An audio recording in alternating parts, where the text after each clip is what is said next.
দক্ষিণেশ্বর কালী মন্দিরের থিমকে সামনে রেখে 2026 সালে আগরতলার চন্দ্রপুর তুষার সংঘ ক্লাবের উদ্যোগে আয়োজিত হতে চলেছে ব্যতিক্রমী দুর্গাপূজা। প্রায় 22 লক্ষ টাকা বাজেট নিয়ে এবারের পূজাকে আকর্ষণীয় করে তুলতে প্রস্তুতি শুরু করেছে ক্লাব কর্তৃপক্ষ।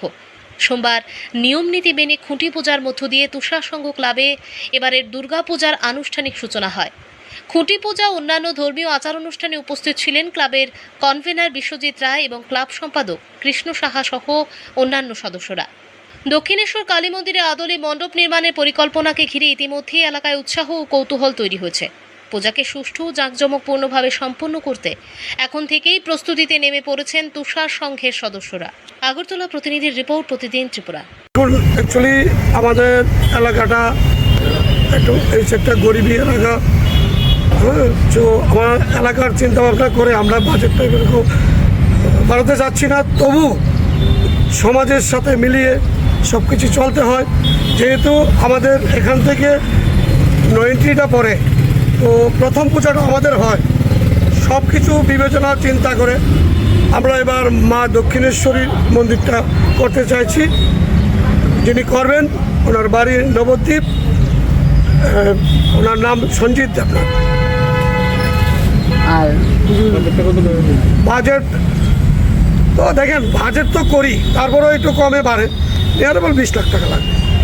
আর আমরা চন্দ্রপুর ক্লাব তো বিভিন্ন সামাজিক কাজও করে থাকি। সামাজিক কাজ তো আপনারা দেখতেই পাচ্ছেন যে আমরা 15 আগস্ট থেকে ধরে বিভিন্ন রক্তদান, বিভিন্ন সেগুলি আমরা করে থাকি, সারা বছরই করে থাকি। প্রতিমাকে বানাচ্ছে, আর স্বাস্থ্য শিবির থেকে ধরে এগুলো আমরা করি। প্রতিমা লাইটিং কে করছে?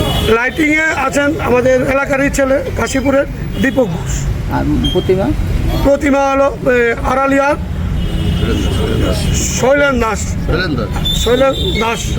উনি প্রত্যেক বছরই আমাদের মায়ের মূর্তি ওনার থেকে আনা হয়। রাজ্যবাসীর উদ্দেশ্যে কি মেসেজ থাকে ক্লাবের পক্ষ থেকে?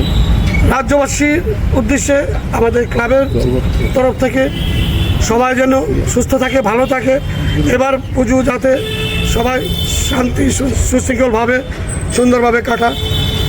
উদ্বোধন কে করবে এটা এখনও আমরা নাম ঠিক করিনি।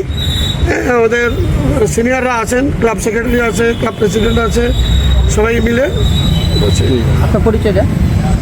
আমি ক্লাবের এবার পূজা কমিটির প্রেসিডেন্ট, বিগত দিনে প্রেসিডেন্ট সেক্রেটারি ছিলাম। হ্যাঁ, এখন আমি ক্লাবের কনভেনার। বিশ্বজিৎ রায়।